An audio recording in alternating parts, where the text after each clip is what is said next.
Hello and welcome to our sports podcast Turning Point on NDTV with me, Rika Roy, where we chat with some of our shining stars as well as men and women behind them, the turning points, the highs and the lows that are driving India's dream of becoming a sporting nation. This week we zoom in on rugby and its road to the 2028 Los Angeles Games. So what is common between the sports of kho-kho, hockey, football and rugby in India? These are four sports that have been supported by the state of Odisha. Rugby, its youngest child with grand dreams. And these dreams are sown by none other than former rugby international actor Rahul Bose, now a board member with the Indian Rugby Football Union or Rugby India. Rahul, thank you very, very much for joining me on the podcast Turning Point to talk about rugby 360 degree as you call. So let's open by asking you, what is rugby 360 degree? This is something that during the pandemic, all of us at Rugby India began to think about where we wanted the sport to go and by when we wanted the sport to go where we wanted it to go. And we made many different plans and finally fructified and solidified on one plan. No matter which plan we were going to use, Rika, it was always going to be a plan that had the player at the heart of everything. Because it is my firm belief that if you invest in the player emotionally, financially, materially, skill-wise, psychologically, automatically the performance on the field looks after itself. The difference between a player who plays, with a sense of self-pride or a sense of competitiveness is different from a happy player who plays with the same qualities, but all these qualities are further enhanced with a sense of purpose. So in any walk of life, if you give someone a sense of purpose, he or she will walk to the end of the earth with you. It doesn't hinge on money. It doesn't hinge on prospects for the future. It hinges on a much larger sense. So given that, we decided that if we are going to put players at the very heart of everything we do, what then does Rugby 360 mean? And the phrase was coined when we decided that everywhere a player looks, there will be support. Mm-hmm. So let me give you a small example. Today, if a player needs to come to camp, earlier we didn't have the money beyond the second class AC train fare. Now it goes all the way up to air. Mm-hmm. When a player came to camp, they would face certain dietary problems. They would face certain nutrition and hydration problems. Today that's gone. We've tied up with a company called Fast and Up that looks after our nutrition and hydration needs, whether it is vitamin C, magnesium, zinc, multivitamin, fizzy tablets, whether it is whey protein, creatine, BCAA, any of that stuff. I have sat and eaten the food that is going to be served to the athletes at every meal at the KIIT campus, who are our associate sponsors, and have believed in Rugby India for the last 15 years. I've sat and eaten those meals to see, is it too spicy? Is it not too spicy?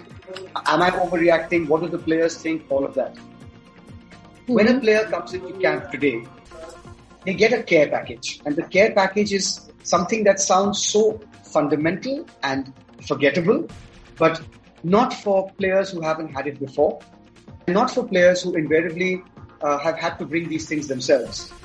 So there are, for example, there are two sets of towels to bathe, two sets of hand towels to take to the training ground, toothpaste, toothbrush, mosquito spray, sanitizer spray, masks, shampoo, you name it, female hygiene products that our under 18 girls and our women will need.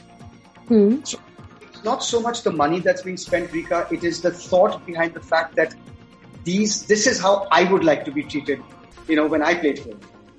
Very empathetic.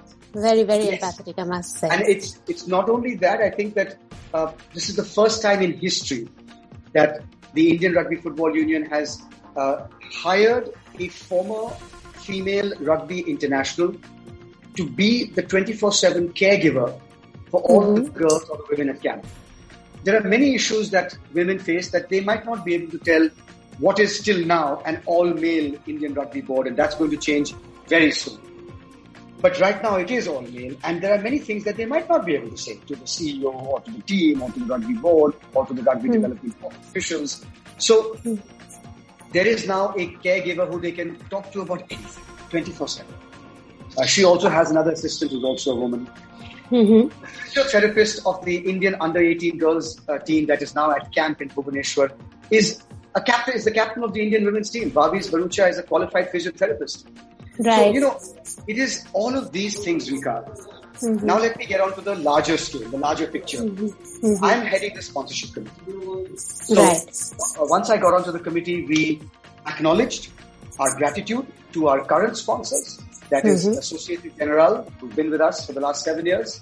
World Rugby, of course, that gives us an endowment every year. But we also created partnerships with Odisha State, with a small entrepreneurial company called Blade, also based in Odisha, with a very, very idealistic young entrepreneur, Karan Singh, who wanted to support the sport. We have a tie-up with KIIT and, of course, KISS. I mean, Dr. Samanta has... I cannot even begin to articulate the kind of support they've given us, but now there's a formal associate sponsorship. It's their logo on the rugby shorts of the Indian national team. It is Odisha State's logo on the back of the jerseys. It is Blade's logo on the front of the jersey. It has got Societe Generale. So what we've tried to do through our sponsors is create enough money and enough, a right amount of funds to carry out Rugby 360. Let me tell you, for the first time in our history, players are going to be paid. Not just for games that they represent India and Rika. They're going to be paid for every single day of the camp that they attend. So it's not much money. It's not much money, but a player who attends 4 weeks of camp and goes into the tournament and finishes the tournament and comes out will make about 45,000. Lovely. So it is a start. It's a start for us to ensure that every player feels looked after enough to never leave the sport. Of course, there is the issue of jobs. There is the issue of reservations for college if you do well for your state or your country. In the sport, there's an issue for reservation of seats perhaps in some schools. So we've started those processes respectively with all the states because each state has a different policy. Given that, I should also like to reiterate that the government of India, the central government, last year increased the funding they were giving us 4 times because they really believed in our vision of where we want to take rugby in the future. That's very interesting. Rahul, since we are on the program Turning Point, it's very interesting for me to find out from you, how did an essentially, club-owned boarding school rugby become a mass sport? What was the turning point? I would say the turning point was when the Tag Rugby Trust went to Odisha and on a very informal but passionate basis began to teach the tribal kids rugby. And at that point of time, they, after 2 years of playing with these kids, the boys of KISS, Kalinga Institute of Social Sciences, went to, I think, France to play a inter-NGO kind of World Junior Rugby tournament, and they won it. When they came back, Rugby India realized that this was something that was begging to be looked at.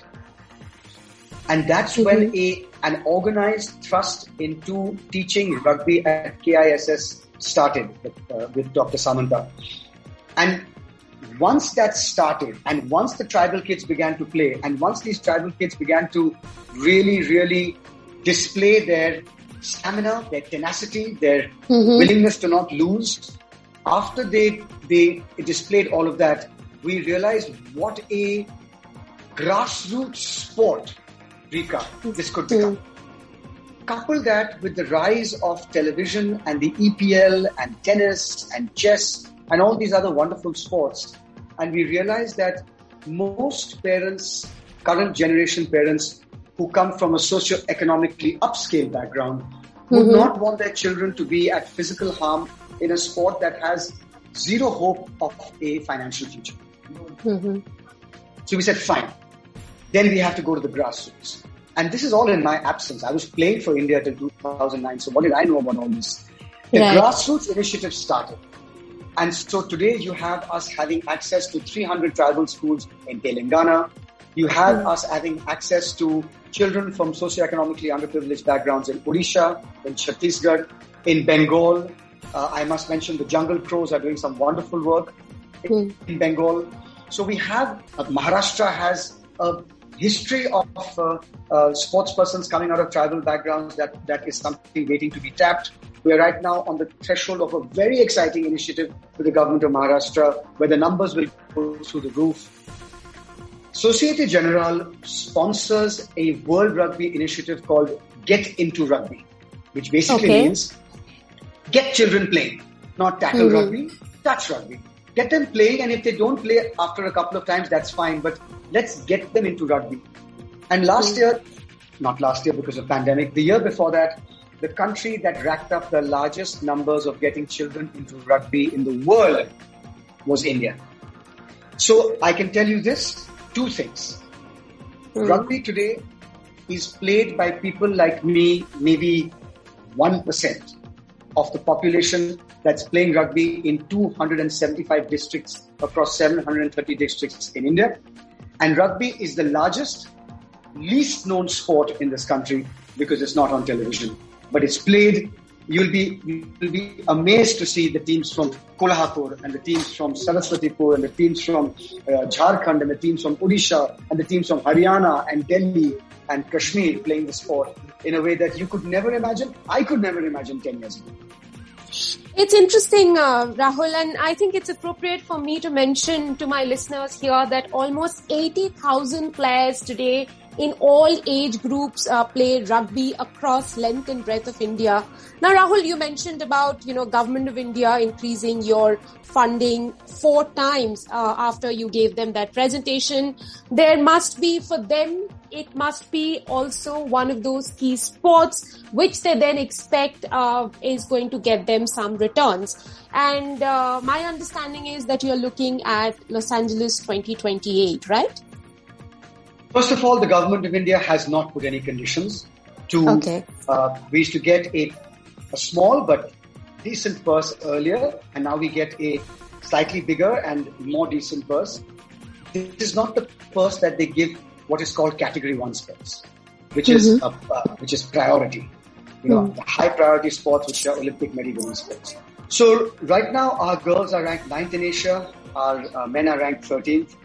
To get into the Olympics, you have to be in the top 32. Worldwide, our girls are ranked in the middle 40s. Our men are ranked in the early 80s or the late 70s. So this is going to be a hard climb. But we have created a plan that we presented to Government of India over the next 80 months, which take us into the summer of 2028, whereby if all things go well, our women will make it and our men stand a very good chance. What's really important here in what I call the road to the Olympics is that the road has been built in the correct way. Right. Where, if you look at our under 18 girls today, Rika, they are 17 years old. In 7 years from now, they will be at the peak of their rugby playing careers. They'll be 24. The question is the cohort, the nucleus we build right now of this team that will go to Uzbekistan in less than 3 weeks from now. Will this nucleus stay on for 7 years? What will we do to make them stay on for 7 years? What will we tell the parents? What will we do financially? What will we do education-wise? What will we do psychosocially to make sure that the parents buy in, that their familial ecosystem buys in to the fact that this is why it's so important. So, we have a lot of work to do. All I can say is that it will be the most sensitively and the most passionately run federation in this country.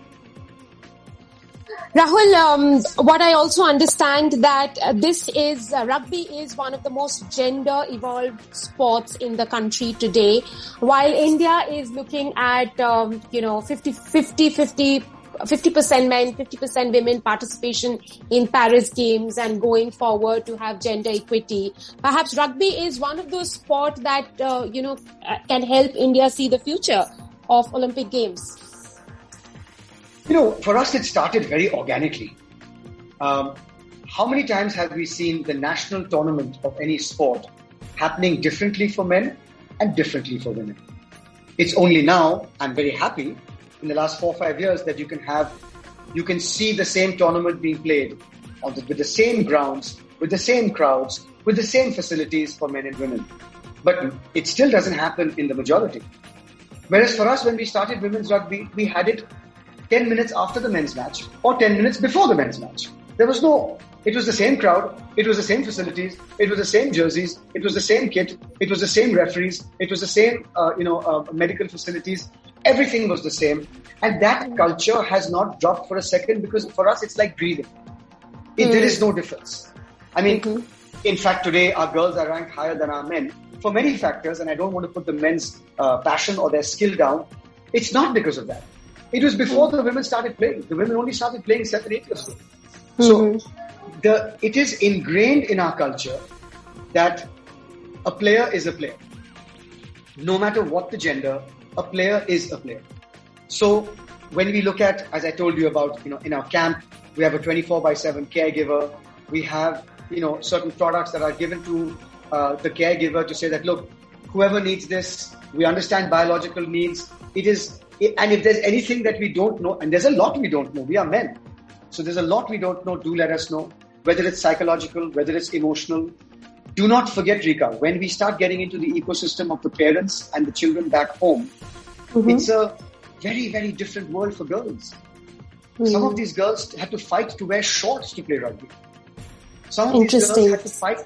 Yes. I can tell you stories that your podcast will go on for 3 hours. I can tell you stories of girls who have had to. I just met a girl from a scheduled caste, from a rural, from an urban poor locality in Delhi, not outside in the wilderness of hinterland India, but in Delhi, where she said to get to camp she had to fight.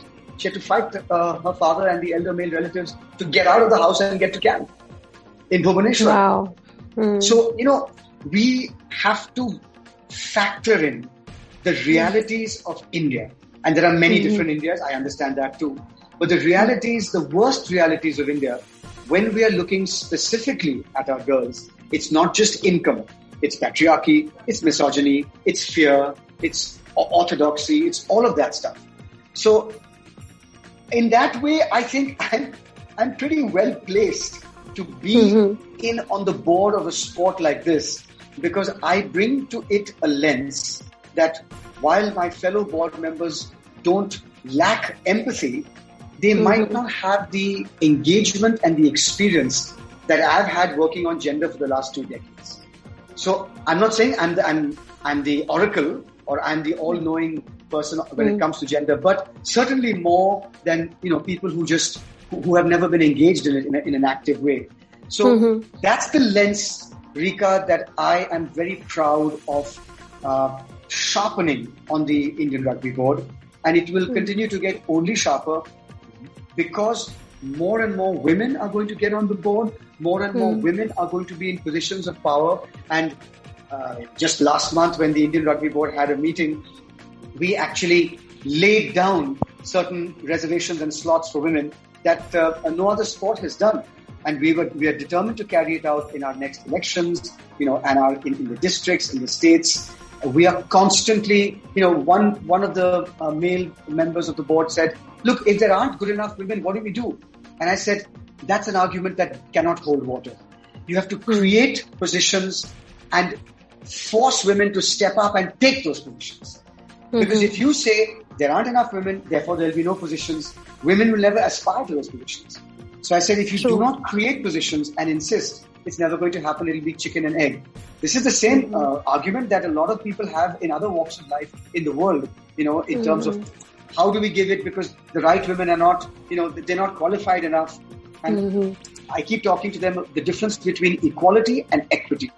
Equality suggests that everyone starts from a level playing field. Equity recognizes that nobody is on the same level playing field.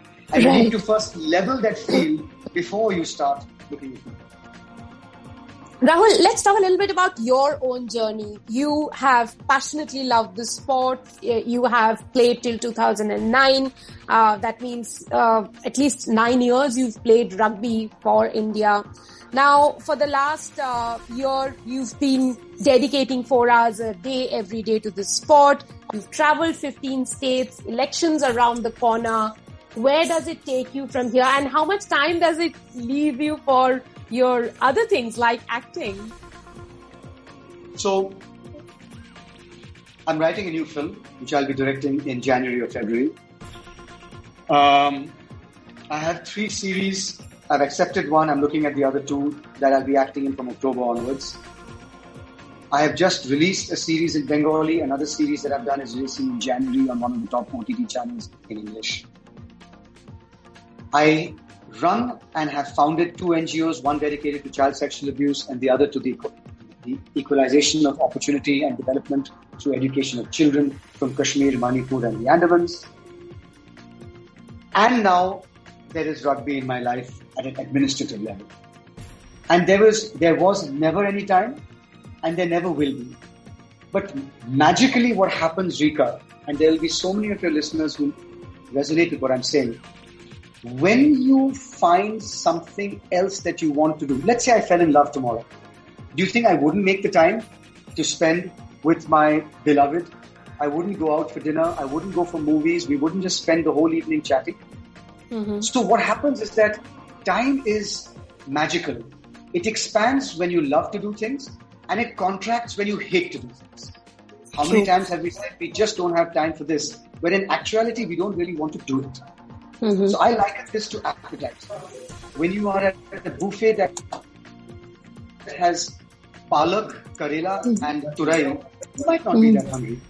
But when you're at a buffet that has chocolate cake, chocolate mousse and chocolate ice cream, bring it on. So, time has expanded magically in my life in the last 8-9 months to accommodate this sport. And going forward, I know that this is what I would like to leave. Legacy is being very pompous. I would like to leave a memory that, okay, this guy played not for 9 years, by the way, but for 11 years for India. And then he did this for maybe 5 or 10 or 11 or 15 years. And a few things that they might not even remember that I had instituted, but that help in bringing a mental smile to the players' heart, That I think is, for me, this sport has given me so much, guys. It's taught me to lose. I hated losing. Who loves losing? It's taught me to be a team player. I am still instinctively an individualist. It's taught me to lose my fears, which I didn't have many of, but whatever remaining fears I had, rugby beat it out of me. It's taught me to hold my anger in my heart and not let it get into my head when I'm playing. It's taught me to do my work as well as I can and then look to help others. That's what you have to do on the field. It's taught me some fundamental ways of being. And when somebody hurls their body between you and imminent danger in the middle of a game, when he doesn't need to, then that's a friend for life. It's given me my friends also. It's an extraordinary sensation. I think comparisons with war and battle and all of that stuff, that's a different level of commitment. But, this is a very, very violent and rough game. And when you're in the trenches with people who look out for you, those 80 minutes teach you a lot about life. And I've had that beautiful pleasure hundreds and hundreds of times in my life. Rahul, you surely are leaving a stamp on the sport with your empathy as an administrator.